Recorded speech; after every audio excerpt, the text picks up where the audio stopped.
इस बीच बड़ी खबर आ रही है। बड़ी खबर का रुख करेंगे बिहार से। ये बड़ी खबर है जहां पूर्णिया सांसद पप्पू यादव को धमकी मिली है। आपको बता दें कि पूर्णिया से सांसद है पप्पू यादव, जिन्हें धमकी मिली लॉरेंस गैंग की तरफ से धमकी मिलने का दावा किया गया है। पप्पू यादव डीजीपी आलोक राज को जानकारी दी है। पप्पू यादव डीजीपी से सुरक्षा बढ़ाने की मांग की है। इसी के साथ आपको बताएं, पप्पू यादव ने धमकी की शिकायत पुलिस से कर दी है। पप्पू यादव ने आईजी राकेश राठी को भी शिकायत दर्ज करा दी है। पूर्णिया एसएसपी पूरे मामले की जांच में जुटे हैं। इंडिया ऑडियो की पुष्टि नहीं करता है। इसमें एक ऑडियो भी जो है वो सामने आया है जिसकी पुष्टि इंडिया डेली नहीं करता है। लेकिन आपको बता दें कि ये बड़ी खबर, पप्पू यादव को जान से मारने की धमकी दी गई। और सुन बात ध्यान से, भाई ने जैमर बंद करवा के जेल का कॉन्फ्रेंस तुझे कॉल करवाई थी कॉन्फ्रेंस पे, और तूने फोन ना उठाया। ठीक, ये था। एक तो तेरा हो गया निवास, और अब गिनती चालू कर दे। एक हाउस पार्क दऊपल्ली, ठीक। दूसरा हाउसिंग सोसाइटी अनंतपुर। तीसरा अपार्टमेंट बिल्डिंग गुरदास मुथैया। चौथा पटना जिस घर में नजरबंद था तुम, वो भी। और छठा जन अधिकार लोक सेवा पार्टी ऑफिस। सातवां तो ये राइडिंग रोड अरण्य भवन के पास। तो ये प्यार से समझाया थे कि भाई से यहाँ से बात कर ले हैं। भाई ने जेल के वो जैमर बंद करवा के तुझे फोन कर रहा है, और तूने फोन ना उठाया हैं। अब फिर तेरी वही हरकत हो गई हैं। अच्छी वाली सलाह हो रही थी, उसके बावजूद नहीं अगर खत्म हो रही। तो ये ऑडियो हमने आपको सुनाया है। इंडिया डेली इसकी पुष्टि नहीं करता है, लेकिन इस ऑडियो के जरिए आप समझ सकते हैं कि किस तरह से पप्पू यादव को ये धमकी दी गई है। तो धमकी मिलने के बाद सांसद पप्पू यादव का बयान भी सामने आ गया है, और बयान में उन्होंने कहा कि लॉरेंस बिश्नोई गैंग से बताया उन्होंने जान का खतरा, यानी कि अपने जान का खतरा बताया है। ये बयान उन्होंने दिया है जब उन्होंने इस कॉल को अटेंड किया। उसके बाद उन्होंने एसएसपी से लेकर के आईजी और डीआईजी इन सब से अपनी शिकायत की, और शिकायत वहां पर दर्ज कराई है, जिसके बाद सुरक्षा व्यवस्था हाई करने की बात की गई है। केंद्रीय गृह मंत्रालय से Z+ सिक्योरिटी की मांग की गई है। राज्य और केंद्र सरकार पर लगाए निष्क्रियता के आरोप। पप्पू यादव ने कहा, लगता है मेरी हत्या के बाद ही सक्रिय होंगे। तो कई आरोप जो है वो यहां पर लगाए गए हैं राज्य और केंद्र सरकार के ऊपर में, खासतौर से कि निष्क्रिय है, मेरी शिकायत के बावजूद कोई भी कार्रवाई यहां पर नहीं की जा रही है। Z+ सुरक्षा की मांग मैंने यहां पर की है, जो अब तक मुझे यहां पर नहीं देगी। ऐसा लगता है कि मेरी हत्या के बाद ही सक्रिय होंगे। ये बड़ा आरोप जो है बिहार सरकार पर लगाया है पप्पू यादव ने। क्या होगा, दायित्व सरकार की है। मैंने तो डीजी साहब से कही, मैं आईजी से कहा, मैं सीएम साहब से कई बार मिलने का प्रयास किया, नीतीश बाबू से। मैं उनके चीफ सेक्रेटरी से बातचीत की सुरक्षा को लेकर के। जिन लोगों को कोई सुरक्षा की जिम्मेदारी नहीं है, दायित्व नहीं है, जो सत्ता के साथ रहेंगे, जिनको सुरक्षा का कोई मतलब नहीं, उनको ये लोग जेट देंगे, सब कुछ देंगे, बाबा को देंगे, सबको देंगे। लेकिन जो व्यक्ति लगातार, जिस व्यक्ति को एक ट्वीट के कारण, मुझे नहीं पता कौन है क्या है, जो लोग धमकी देते हैं। मैंने समय समय पर डीजी साहब को, 4 एसपी को मैंने वो बात बता दी, कह दिया। मुझे लगा इसको ओपन करने की कोई जरूरत नहीं है, हाय तौबा मचाने की जरूरत नहीं है। और इतनी धमकी के बावजूद मैं बम्बई गया था। मैं सलमान जी से मिला, बात की मैंने। उस दिन रात में डिनर था मेरा। मैं बाबा सिद्दीकी के परिवार से मिला, फिर हम आए।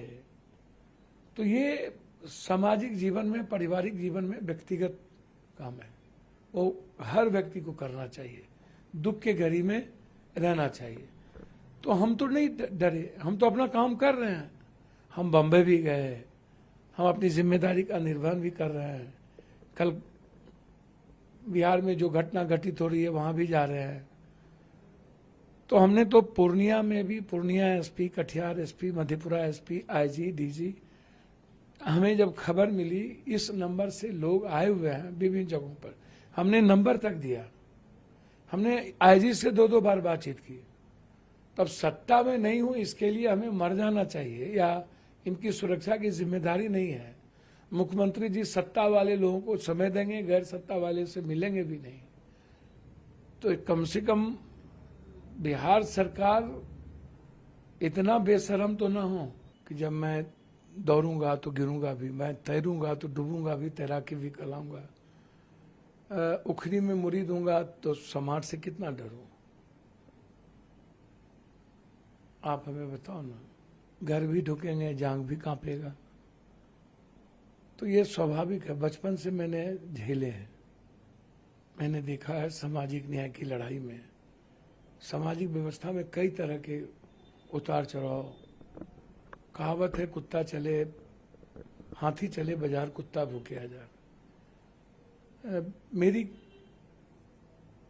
किसी से इस जिंदगी में व्यक्तिगत लड़ाई नहीं है, वैचारिक मैं बात करता हूं। गाना नहीं है,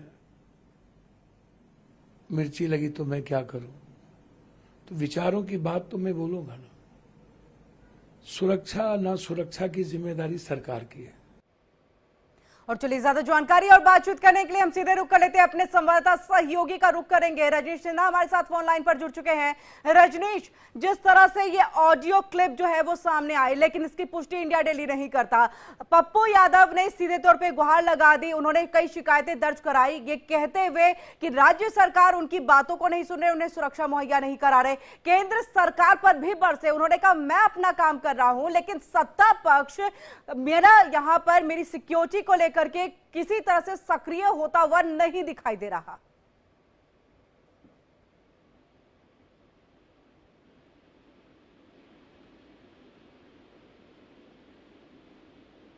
रजनीश, आवाज पहुंच रही है अब तक हमारी?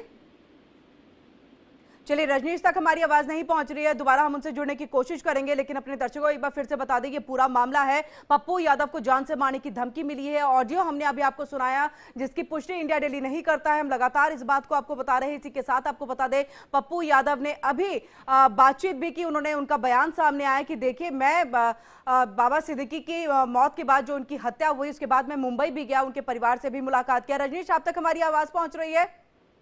जी बिल्कुल जी रजनीश, जिस तरह से पप्पू यादव ने कई बातें कही हैं, उन्होंने कहा है कि मैंने एसएसपी से लेके डीआईजी, आईजी सब तक जो है अपनी गुहार पहुंचा दी है कि मुझे सुरक्षा जो है वो मुहैया कराई जाए, मुझे मेरे जान को खतरा है, लेकिन सत्ता पक्ष है कि सक्रिय होने को तैयार ही नहीं। बिल्कुल, देखिए जिस तरीके से आरोप लगाया गया है पप्पू यादव पे, कहीं ना कहीं पप्पू यादव के लिए परेशानी का सबब है। पप्पू यादव इसको लेकर खासे परेशान है। मैं आपको बता दूं कि पूर्णिया के आईजी, डीआईजी, एसपी को उन्होंने तो कंप्लेन किया ही किया है, बिहार के पुलिस मुखिया, डीजीपी को उन्होंने कंप्लेन किया है, गृह मंत्री को उन्होंने छुट्टी लिखा है।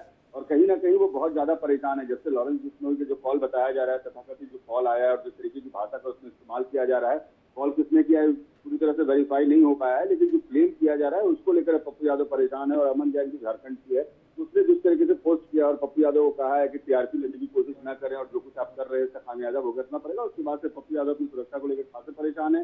बिहार में फिलहाल इस पर कोई भी कुछ बोलने को तैयार नहीं। आज मैं एनडीए की मीटिंग में था और बाहर जो भी नेता बीजेपी के निकल रहे थे, मैं जब भी पूछ रहा था कि पप्पू यादव को जान से खतरा है, तो इस पर ज्यादा कुछ कहने को तैयार नहीं हो रहा है। तो पप्पू यादव के लिए फिलहाल परेशानी है और पप्पू यादव अपने लिए सुरक्षा की डिमांड कर रहे हैं। जी नहीं, बिल्कुल रजनीश, इसी के साथ उन्होंने बताया कि मैं बाबा सिद्दीकी की मौत के बाद, उनकी हत्या के बाद मुंबई गया, उनके परिजनों से मुलाकात मैंने की, मैंने सलमान खान से जो है वो मुलाकात की है। तो क्या ये समझा जाए, क्योंकि उसी के बाद ये जो फोन कॉल है वो आया जिस पर धमकी दी गई, माने कि सलमान खान से नजदीकी की बात एक बार फिर से कहीं ना कहीं सटीक बैठती हुई दिख रही है, इसको लेकर के पप्पू यादव क्या कह रहे हैं?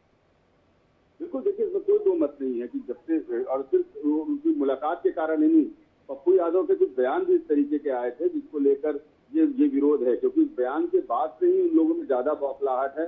और उसके बाद सिलसिला शुरू हुआ वो दरअसल पप्पू यादव के बयान देने के बाद हुआ। उन्होंने चुनौती दी थी लॉरेंस बिश्नोई को लेकर, उन्होंने 2-3 तरह के बयान दिए थे कि मैं कुछ भी कर सकता हूँ 24 घंटे में, और ये इनकी क्या हैसियत है, और इस तरह के कई बयान आए थे जिसको लेकर पूरा बवाल खड़ा हुआ था। और इसमें पप्पू यादव की परेशानी अब बढ़ी है।